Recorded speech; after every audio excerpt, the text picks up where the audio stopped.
All right, guys, welcome back to the Pokémads channel. It's Maddie here. Today, we're going to be talking about the best new decks that have entered into the metagame since the release of Mega Shine and all of the new cards. To be honest, I think Mega Shine is a lot better than people initially gave it credit for, which oftentimes is the case. People initially look at all of the new cards in new sets and they think, oh, this set's terrible. I think Mega Shine is full of incredible cards. I think this is one of the best sets we've gotten in quite some time, and we're going to break it all down. Lots of new deck lists and a lot of updated decks. I might do an entire separate video about updated old decks with the new cards, right? Because I think there's a clear difference between like old strategies that have been revitalized, refreshed, made anew, or just sort of new decks in general. So whatever. Maybe I'll make a separate video. But anyway, all of the decks in today's video have performed well in online tournaments over the last couple of days. So, you know, the metagame is progressing. Things are kind of being determined. However, this weekend, tomorrow, in fact, is PMPT number 24. That's right. And it's PMPT number 25. It's PMPT number 25, and it is tomorrow, Saturday, March 28th at noontime. Link to register will be down in the description below. Really excited. It's going to be an important tournament because the results, I think, will definitely define the metagame moving forward. Yeah, definitely go register and play. We're going to live stream it this weekend. It's going to be super hype. All of the new cards, all of the new deck lists. Anyway, let's just get into it. This is one of those videos, you know what I'm saying? We're just doing it. The first deck that we're going to talk about today, and we have a lot. This video is going to have like 10 different decks in it. The first deck to take a look at is going to be Charizard. So the new Mega Charizard X ended up winning, I think, like one of the first, if not the first tournament of this new season. I do think Mega Charizard X is very, very strong. The deck list that won here up on the screen is actually playing one copy of Mega Charizard X, one copy of Mega Charizard Y, and May. And I do think this is somewhat correct.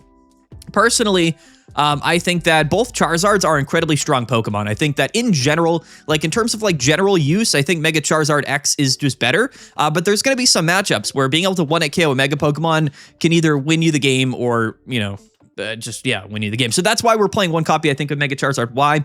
There was a rumor going around that this player only had one copy of Mega Charizard X, so we played one of each, but I actually think it's a pretty good strategy. I mean, if you really think about how Charizard operates, it's not really a rare candy deck. It's not really even a turn 2 or a turn 3 deck like most stage 2 Pokemon are.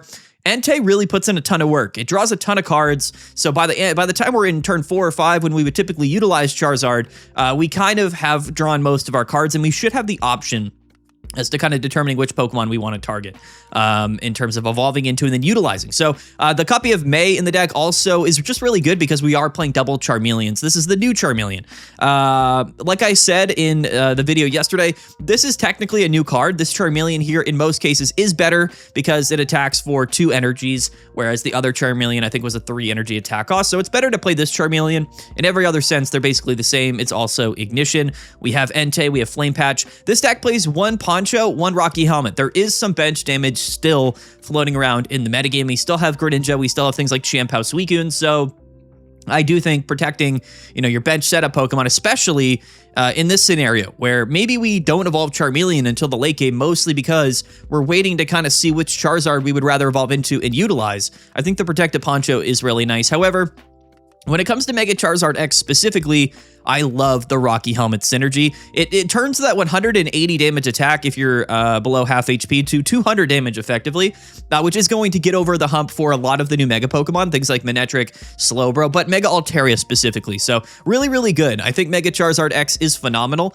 This is a deck list here that, again, you know, what we're seeing, quite frankly, this early season is less Oricorio. Like, it's very interesting. The last, I don't know how many seasons early on, Oricorio was kind of dominated because most people don't like to tech for Oricorio when they build new decks, and Oricorio ends up doing well. A little bit of Oricorio, quite frankly, but not a ton. And I think that Charizard here, and really Fire decks in general, haven't loved the Oricorio matchup for quite some time. That can be a difficult part. That can be a difficult part for Charizard decks, but very, very good. I think Mega Charizard X is an incredible Pokemon, and I think it has buffed this Charizard archetype even better. So Yeah, shout out to Charizard, man. I made an entire video talking about Mega Charizard X, and I kind of assumed, we would play it just like we played Mega Charizard Y. Now, as it comes to the metagame in a week or 2 weeks from now, what's nice about this deck is depending on the metagame, all you can really do, or what you can do is just swap, one of the Charizards for the other one. If you really thought that Mega Charizard X wasn't as useful, you could just play Mega Charizard Y, and then if, you kind of feel like the metagame isn't necessarily tons of Mega Pokemon, then maybe you just swap out the X or swap out the Y, and then you play double Charizard X. So the deck has some fluidity like that. I think Charizard is primed and ready to be one of the most significant decks of the upcoming metagames. And again, Mega Charizard Y, I said it since its release, it's going to get better and better as more Mega Pokemon become, prominent decks in the metagame, right? So basically, the way I look at the Charizard archetypes here is that Mega Charizard Y beats all of the other Mega Pokemon, but Mega Charizard X kind of beats everything that's not Mega Pokemon, and I think that's pretty significant. So it's really nice to have one of each, and there we go. Charizard is broken. It is. This is a broken deck. Incredibly strong. We are playing one Sabrina in the deck. I don't think you need Cyrus because we're just dealing a bunch of damage anyway. It can be nice for Mega Charizard X, but I think Sabrina is a little bit better in general. And then one PCL. So what you're going to see in today's video is definitely a counterplay, specifically an early counter meta developing around one particular strategy. And you probably guessed it, it is sleep. Yes, sleep. We're going to talk about that a lot in this video. In fact, we have an entire section at the end of this video talking about sleep decks. In particular, we're calling it Sleep Scam. We'll get to that later in the video. Pokemon Center Lady is going to be very relevant, as well as things like Teal Mask Ogerpon, perhaps even Big Malasada. Maybe we even see a Big Malasada sightings sometime this season. But yeah, status condition, healing, curing status conditions is going to be a really big deal this season. Everything else about the deck is pretty standard. So yeah, Mega Charizard, very, very good, just like I thought it would be. And I think that... yeah, there you go. I have nothing else to say. Next up is Slowbro. Let's talk about Slowbro here. I do think Mega Slowbro is by kind of a mile here the best water type Mega Pokemon we have in the game. Unfortunately, the water type will always be kind of dominated by Suicune because of how good it is. But don't get me wrong, Mega Slowbro is very, very good. There's a couple of inherent issues with Mega Slowbro though. One being, it's inherently an RNG deck. Like, that's the truth about it. You're flipping coins to deal bench damage. We're also playing, like, Will in the deck to help with that, but at the end of the day, it's still an RNG-based attack, and then, you're going to want to play Lucky Ice Pops in here to live 2 hits for most Pokemon. So Mega Slowbro also has the RNG aspect of Ice Pop. Tons of coin flips in this deck list. Not only that, but yeah, anyway, coin flip decks typically just don't see as much meta relevance. I know Lucky Ice Pop is sort of the exception to that, but in general, attacks that rely on coin flips just never really become top tier meta decks, just because people just don't really associate flipping coins and getting lucky with like competitive strategies. I will say that Mega Slowbro's coin flip attack is actually very ethical. If you get 1 or 2, like, it still feels good. Like, sometimes though, you're going to flip 0 heads and deal no bad damage to the bench, and then the attack just is not a good attack. So that does happen. But I actually really like Mega Slowbro's attack. The other thing about Mega Slowbro, and you'll notice about this deck specifically and how it's built, is that it just doesn't have a great way to beat Oricorio. And such is the case for most water type decks. Teching in specific cards for Oricorio just doesn't really ever feel worth it. At the end of the day, like, there's not a lot of great options anyway for Mega Slowbro. And, you would want to play you could play like Slowking, but we don't have a water type Slowbro in the game. That's not a Mega Slowbro. I don't know if you guys knew that. We don't have any water type Slowbro. We have a Psychic type Slowbro, and then we have the water type Slowking that came out a few sets ago, but it doesn't really work that well in archetype like Mega Slowbro. Maybe you could kind of mix the two. It could be interesting, but yeah, I mean, I like Mega Slowbro. I actually think it's very strong. It's a very fun Pokemon, but it's going to have a few very, very bad matchups. I think, something like a Mega Charizard Y is just going to wipe you off the face of the earth. I also think Oricorio and Lightning decks are going to be a struggle. Not only that, again, like, the RNG aspect of the deck makes it kind of difficult to be looked at as like a true competitive deck. But again, if you're wanting to play a water type deck, like, you just kind of play Suicune, and that's another reason why I think Slowbro will maybe never really enter like mainstream popularity. But I love this Pokemon. I think it's super fun. Any spread deck, when I say spread deck, I mean decks that like spread damage out across the board, are really fun. I really love these types of strategies. It's going to be like incredibly good into certain matchups, which is why I think this is a strong deck. When you're playing against Altaria or some of these decks that play baby Pokemon or just like low HP basics, like, Slowbro is just going to be able to win the game outright. And if you can get Slowbro out on turn 2, which again is, you can't sleep on the fact that if you go second and you lead Mantike, you can just attack Slowbro turn 2, which is inherently broken. This is not a bad Pokemon whatsoever. Probably one of the best like fringe meta decks that we're going to see all season. Again, I think the fact that it's really difficult to deal with Oricorio and lightning type decks and the coin flips make this something that people really won't look at as like a true meta contender. But as far as like fringe non-meta type decks go, this is going to be one of the best. And if Mega Slowbro pops off at any given point this season, you know, we really shouldn't be surprised. This is a strong Pokemon. And that's how I feel about it. This deck is playing an Irida. They're not actually playing any like sleep scam protection, unfortunately, but I would even just cut Irida for PCL, if we're being honest. I like Serena in a deck like this because you are sometimes in positions to where you do need the Slowbro on turn 2 because like you have everything available to you, and you have the energies and stuff. You just need the Megas, so I think Serena makes sense. We got the copycat in here. They're playing one copy of Iono, which is interesting. I don't know about that, quite frankly, but the Will here does make some sense as well. I don't think Will is even like that needed in Slowbro, but it is somewhat nice for the turns where you just need at least 20 damage to the bench. You can kind of guarantee that you make that happen. It's not a bad card to have, especially in a deck like this with only 6 Pokemon. There's definitely space in the deck list. One card that I do like to play, though, in this type of deck is actually going to be Inflatable Boat, right? Because this Slowpoke has a retreat cost of 1, which is kind of crazy that they gave Slowpoke a retreat cost of 1. Yeah, so like on turns where you do lead Slowpoke, it's nice to have Inflatable Boat to retreat for free and then still kind of be able to be ahead of the energy curve by going into Mantike. So I do like that. You know, you could play Fion, you could play Manaphy. I think those cards just really aren't that necessary. I think Mantike just does what it needs to do. And yeah, I would maybe kind of check out, maybe remove Iono for like an Inflatable Boat. The other thing to talk about with Slowbro is, you know, Heavy Helmet. Right? Don't forget about Heavy Helmet. Like, that's very important. I think that Heavy Helmet works very well with Mega Slowbro, especially along with Lucky Ice Pops. You could play more of a tank sustain type deck. However, the damage to the active Pokemon is a bit lacking, especially against like other Mega Pokemon that have more than 180 HP. Like, that's a big downside to Slowbro. Think of things like 190 Mega Altaria or like, you know, even Charizard. I guess it's 220, so if they don't heal, like you are 2 at KOing. But there's definitely going to be some scenarios, like Scizor is a big one, where you're just maybe not even dealing enough active position damage to like win games sometimes. So Rocky Helmet probably does make a little bit of sense as well. I like Slowbro, but that's all my opinions about it. I think it's a lot better than people probably think it is. But I don't think it'll ever become like absurdly popular this season. There's just a lot of really strong other decks that people are probably going to choose to play, which is unfortunate, but I love Mega Slowbro.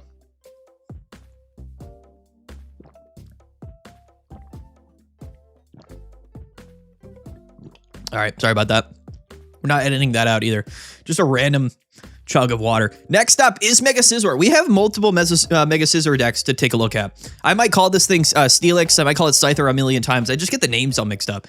But there's 2 ways I think right now that people are playing Mega Scizor. Both seemingly are pretty good.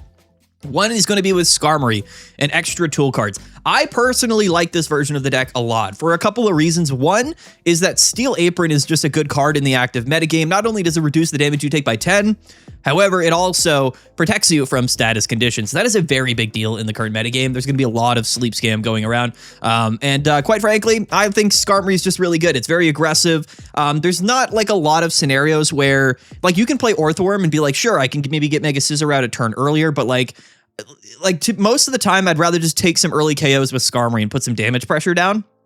The 50 damage with Skarmory plus the 150 when you come in with Mega Scizor really adds up to be kind of a tremendous combination of damage to kind of KO anything in the game. Hitting Altaria for weakness was just really nice. We are playing Rocky Helmet, double Steel Apron. Like, this is the type of deck that I like to play when I'm playing Scizor. More of an aggressive, you know, fast-paced type deck. Lots of extra damage here. Status condition protection. And then 1 Revavroom. I think 1 Revavroom is honestly a good card. Like, I really like this. I don't think you need 2 of them.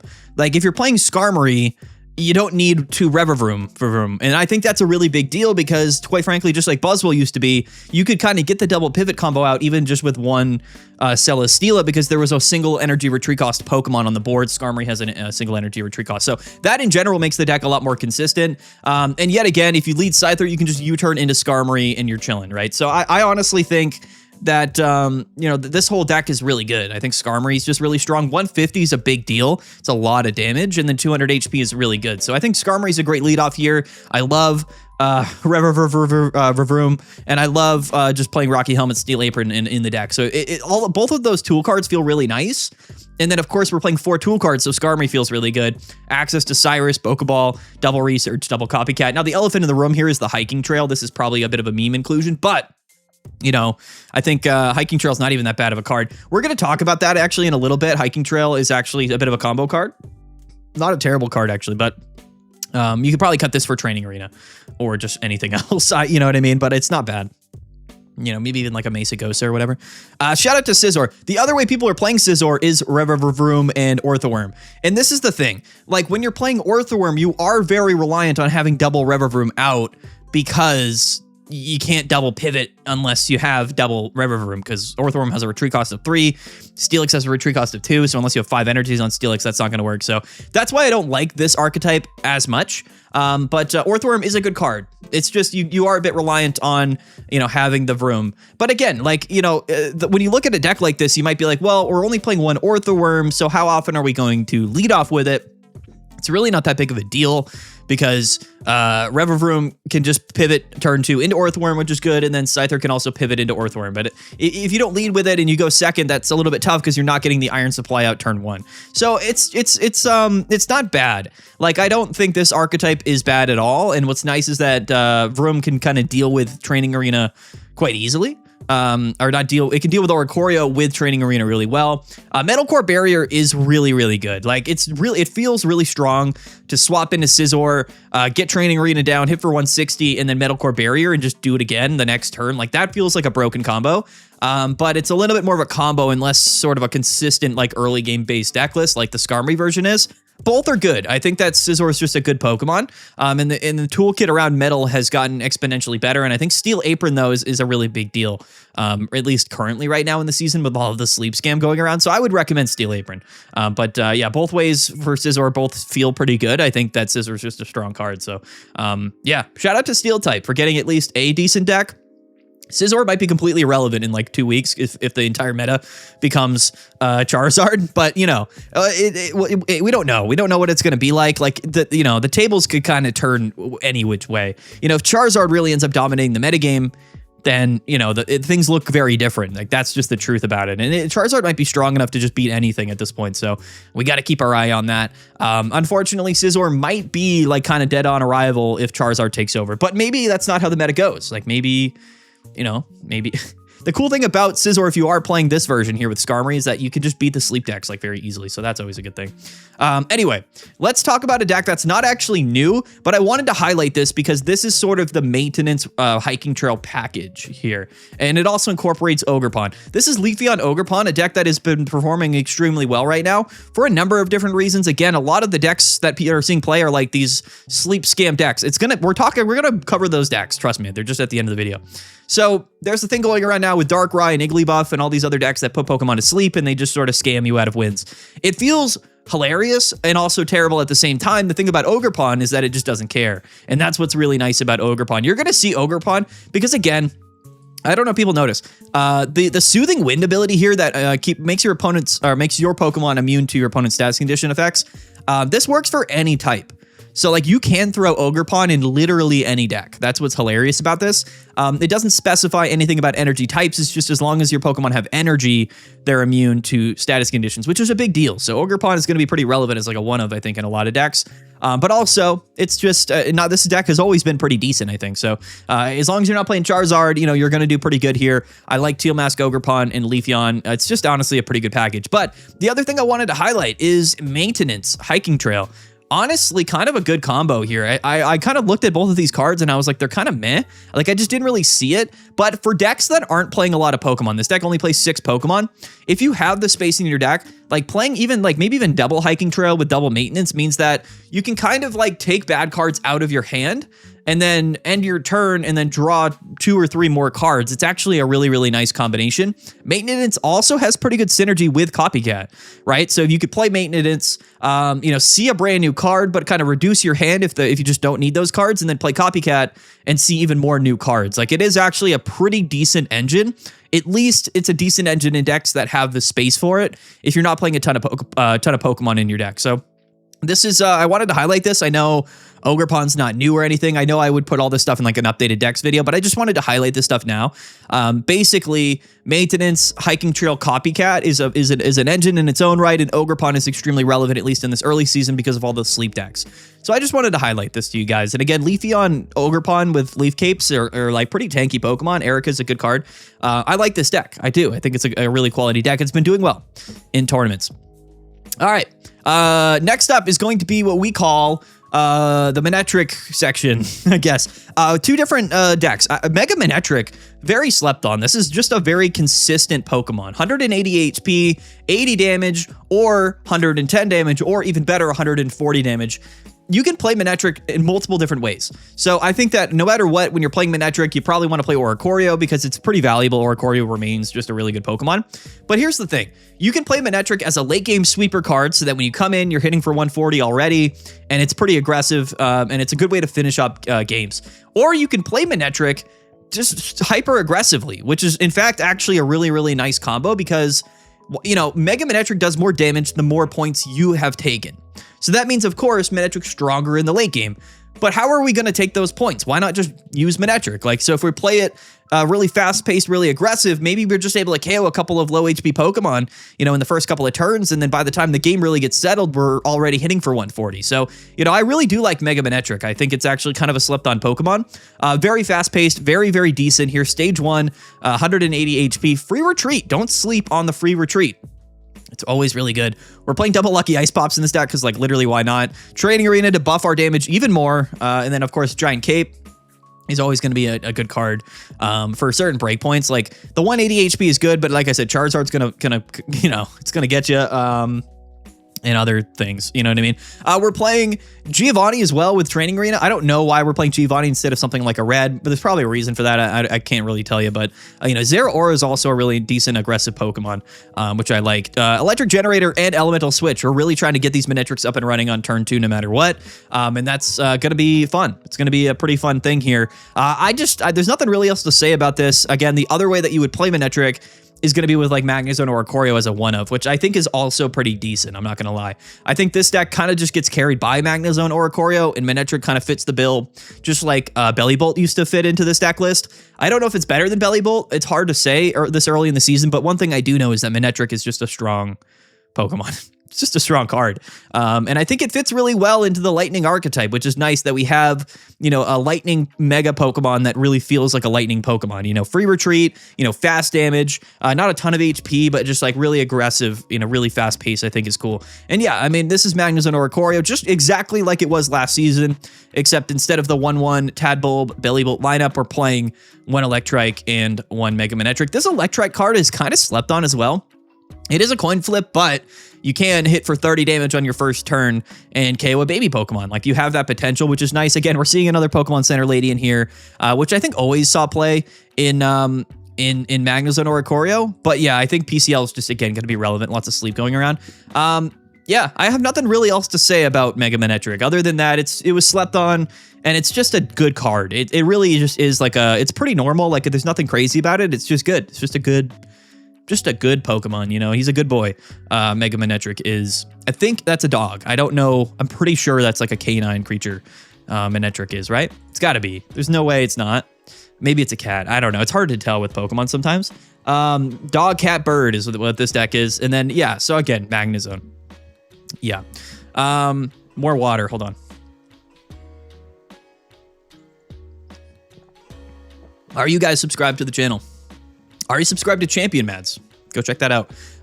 Okay, the last portion of this video is going to be, unfortunately, all about sleep scam is what we're going to call this. It's a new phenomenon that has taken over the Pokemon Pocket metagame. Love it or hate it, you're going to have to deal with it or play it or cry about it, like I've been doing. And this is basically the combination of the new Bad Dreams Darkrai and most prominently Igglybuff, but we're gonna see that there's a lot of Pokemon other than Igglybuff that can put your opponent to sleep. But yeah, that's the concept here. This Darkrai card is very, very good. I didn't realize it when I first read this card, but the damage procs before you flip a coin to break out of sleep, and that obviously makes sense. But yeah, so Igglybuff will hit you for 10 damage. and put you asleep for no energy, which is just a pretty good card in general. But now, if you have a Darkrai in the bench, that 10 damage becomes 30 damage. If you have double Darkrai, all of a sudden, that's 50 damage and sleep on 0 energy cost. Absolutely ridiculous. God forbid that you flip tails and then you take that damage all over again at the end of your next turn, right? Absolutely disgusting. It really is kind of horrible. You're going to be forced to play things that can either heal your status conditions or things that just don't get KO'd for 50 damage. Like the combo, the fact that it's 50 damage if it's Igglybuff and double Darkrai is a big deal, because there's a lot of 50 HP basics that are just never going to be able to see the light of day, because they're just going to get wiped off the face of the earth by the little Igglybuff. Yeah, this is a good combo. So here's the thing. That's all this deck is, like the concept is, right? So you're playing double Igglybuff, double Darkrai. Like that's the concept. You're going to want to play Leaf in these types of decks, because if you do lead Darkrai, it's a pretty useless Pokemon. That is at least the one saving grace here of the Darkrai Bad Dreams, is that it has a retreat cost of 2 and it's pretty useless in the active spot in the early game. The 3 colorless attack is kind of nuts anyway, but yeah. So you're going to see Leaf in basically any deck that's playing the Igglybuff Darkrai combo. But again, like I said, some cards other than these 2 cards also work with sleep. Like there's a lot of cards that put Pokemon to sleep, in fact. And now they're all a lot better. Namely, and probably most prominently, is of course Mega Altaria and its little guy here, Sing Swablu. So yeah, so if you didn't like Sing Swablu, now imagine Sing Swablu Altaria, but you take 50 damage. Like, or 40, I guess. Kind of ridiculous. And again, fits seamlessly into this deck. Only 8 Pokemon, and 4 consistent leadoff options here. You know, 1 energy to sleep, 0 energy to sleep. Training Arena, still to buff Mega Altaria. Giant Cape, because why not? We can play the Lycia package to more consistently grab Igglybuffs. It's probably the new way that people are going to play Altaria. I haven't featured it in today's video, but there is still, like, Chingling still has some hope, and that's with Nasty Notice and Grumpig. We might talk about that later with Altaria, but the Sleep Scam stuff is broken, and you're going to see it a lot. This deck plays 1 PCL for the counter Sleep Scam mirror match, which is hilarious. Sabrina, Cyrus, Mars, Copycat. We're only playing 8 Pokemon, so we can play 12 different cards in the deck, and those are all one-ofs, because, like, why not, right? 1 Lycia, 1 Pokeball, 1 Giant Cape, 1 Training Arena, 1 Copycat. This deck might also take over the metagame in a way that kind of makes me a little bit sad. It just so happens that Mega Altaria is one of the best Megas, and Swablu got buffed pretty dramatically with Darkrai. So obviously it makes sense to kind of put all that together, and you get potentially one of the more annoying decks you're going to probably see all season. I feel really strongly that this is going to be a top tier deck. We'll see how it performs this weekend at PMPT number 25. Don't forget to register. Link down in the description below. But yeah, this isn't the only deck. So again, like we talked about the Sleep Scam stuff, we got 3 more decks to take a look at, because, you know, like I said, like this is a pretty easy package to play in really any deck. So this is the first one, probably the most prominent one. Altaria, Igglybuff, Darkrai. Oh man. Next up is going to be High Roll Control, or Dark Greninja, yet another deck that can very properly utilize the Igglybuff Darkrai combo, right? So again, think about this. If you have Igglybuff and Darkrai, again, like that could be 50 damage and sleep.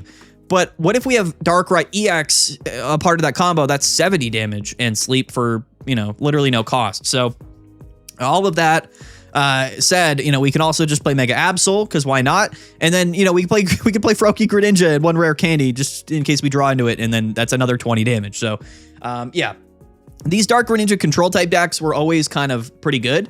And now they're just like even a little bit better, right? So some games, like the extra chip damage from Darkrai is going to be relevant. Like even if you never get like the Bad Dreams Darkrai and you get Darkrai EX, it's still 10 damage plus the ping, and that's going to KO a baby Pokemon.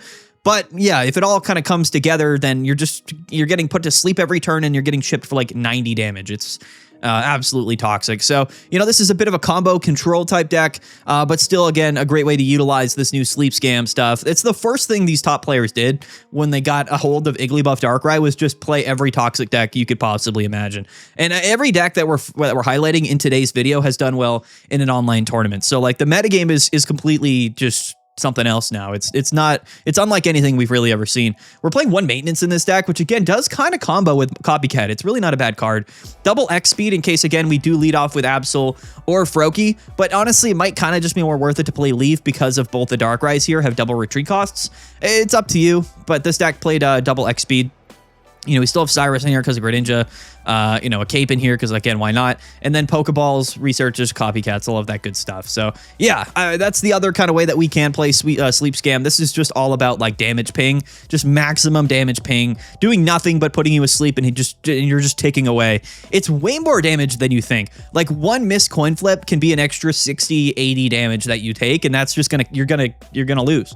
So, it really is a way to, like, make that punishment of like flipping tails on a coin flip feel like even worse. Like it feels so bad in a deck like this where you're like, oh, all right, like I flipped tails, time to take another 80 damage, I guess. You know, like a couple of turns go by, if you get unlucky with coin flips, like your mega Pokemon is toast. It's over. You took too much damage. Like you literally just lose the game. It really is kind of toxic. I don't even know if this deck needs Absol, honestly. But yeah, you know, I think you could cut Absol and then play like 1 XP double leaf or something like that. Like there's a lot you could do here. This is also a very terrifying, you know, possibility that, again, you know, might kind of be pretty prominent this season. There's a lot of sleep decks. Next up is one that I'm actually pretty excited about is Wigglytuff. I mean, yeah, all right. I mean, we have this promo Jigglypuff, which, you know, again, is just like Swablu. It's the same exact card as Swablu. 50 HP, retreat cost of 1, and it's Sing. So for 1 energy, put your opponent to sleep. So again, you know, we're playing Igglybuff, and now we have Jigglypuff. But the crazy thing about Jigglypuff is that it evolves into Wigglytuff, which again does 80 damage for 3 energies, albeit, but it does 80 damage and puts your opponent to sleep. So all of a sudden, this 80, double Darkrai comes 120 plus the sleep stuff. So all of a sudden, Wigglytuff here can kind of 2-hit KO like most things in the game with Darkrai. Again, a very toxic deck. This actually did extremely well at a tournament. I think it got top 3 or top 4 recently. Very, very good. The rest of the deck is kind of just like one of like tech cards. Like we do have a Leaf in here, which I think is correct because again, double Darkrai's. We're playing Red Card and Nasty Notice. I think people are kind of just testing out some of these new cards here. You know, we have a Guzma, Sabrina, Cyrus, Copycat, Pokeball Research, right? So that's it. What's fun about this is that, of course, it's Igglybuff, Jigglypuff, and Wigglytuff. But what's funny about baby Pokemon is that like Igglybuff is a basic and so is Jigglypuff. They don't evolve into each other. They're very independently on their own, but they do the same thing. In fact, it's weird because Igglybuff is in like the attack is stronger on Igglybuff. Like this card is crazy. Not only does it put your opponent to sleep like Jigglypuff, but it does 10 damage and it doesn't cost it energy. Like it's kind of weird. But anyway, just like Swablu and Altaria, you know, I don't know if Wigglytuff's better than Altaria, but it's not a 3-prize Pokemon. So like that's something to note. But yeah, Wigglytuff here, pretty hilarious, right? Who would have thought? But they buffed sleep. They buffed sleep. Anything that puts your opponent to sleep is going to be a lot better now. Yeah, shout out to Wigglytuff. We're going to end this video on like probably something that's not very good, but did actually do somewhat well at a tournament, and that's Gengar. So Mega Gengar, yet again, I think has all of the same struggles that we thought it would when we saw the set release, and there wasn't any like official support really for energy ramping right onto Gengar. And it's a good thing because honestly, this deck would be ridiculous if you could accelerate energies to Gengar. But, you know, what's the best way we play Gengar? Yeah, we're just going to play Igglybuff Darkrai because, like, literally, why not? This combo can, again, be played with, honestly, anything. And I do think that it's enough to kind of carry Gengar to some degree. I think the other 3 Sleep Scam decks that we just take a look at are all better than Gengar. But, you know, technically, it's a Gengar deck. It's a new deck. I wanted to highlight this because someone brought it to a tournament. It did somewhat well, and I think that's kind of cool. Yeah, nothing else to really say here. I think a big development over the next week is going to be like, how can we utilize the Darkrai Igglybuff stuff? Now, fortunately, there's a lot of counterplay available to getting put to sleep. Like I said, there's no way to avoid curing the status condition and not taking the damage, right? So unless you're playing something that can preemptively stop you from getting put to sleep, you know, like a Steel Apron, like a Teal Mask Ogerpon, you're still going to take the damage. So PCL is still relevant, but I would say the true counters to this whole strategy are going to be things like Steel Apron and Teal Mask Ogerpon, because you can say, all right, well, I'll break out after I take the damage, but the damage still applies even before you flip the coin, right? So I would say those are the hard counters. You know, Steel Apron might save us here. Ogerpon honestly might save the entire season just because you can throw it in any deck. And we've seen that. Like, I didn't highlight anything here, but there was a Suicune deck, I think that won. It was a Suicune Greninja, and they just threw in 1 Teal Mask Ogerpon. There was a Charizard deck that did well, that again just threw in 1 Teal Mask Ogerpon, because it's a way to just auto beat these types of decks, which I think is very relevant. But yeah, it's Gengar. Again, like, just imagine this is the same as the other 3 decks we took a look at. It's just, you know, you got to wait 4 turns. And Gengar's a very strong Pokemon. It's just sometimes, like, if it's not ready on turn 4, or turn 5, I guess, like, sometimes this deck, even the sleep stuff can't last you long enough, you know what I mean? So I would recommend Altaria. I would even recommend Dark, Greninja, and of course Wigglytuff before I recommend Gengar, but honestly, I mean, who knows? Still early season. All of these sleep scam decks are absolutely ridiculous, and it's just the new thing. It's just the new part of the metagame in Pokemon Pocket that we're going to have to deal with. Hopefully players don't hate this, but again, there is true counterplay to this. There's ways to just completely nullify this type of stuff, so I don't think it'll completely overrun the metagame. Tons of broken cards are in the game. Oricorio, Magnezone still exists. Charizard is absolutely insane. Again, Ogerpon can be thrown into anything. What else? Like, Suicune is still a really strong deck, like with Shampoo and Baxcalibur. Yeah, I mean, there you go. So, yeah, I'm really curious. I really am curious. I think the results this weekend will likely define, you know, what the season really looks like moving forward from you know, like a popularity perspective, but I think it's going to be the Wild West this weekend. I mean, nobody has any idea like what's going to do well, who's going to play what's going to win. So I'm really curious what the results are going to be. The live stream, like watching the games, watching the tournament this weekend is going to be hilarious. So definitely stay tuned for that. I'll be uploading videos Saturday and Sunday as well, because I want to keep the content rolling here on the channel, but very exciting. New season, new cards, new decks, new strategies. You're going to want to stay tuned to it. We have a couple of weeks until rank comes out, so definitely play in the tournaments, but we got some news about some alternate, you know, ladder type stuff that I'll talk about in a future video. But anyway, guys, there you go. Those are all of like the best new decks right now. I might have missed some stuff. We'll really see what happens this weekend, but definitely register. Have a great time. It's going to be a ton of fun. Comment down below. What do you think of all of this stuff? What would you play? What are you not playing?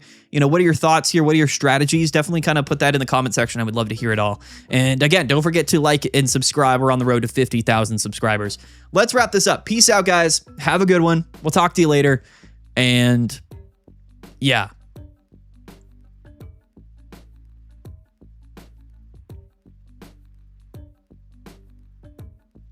Bye.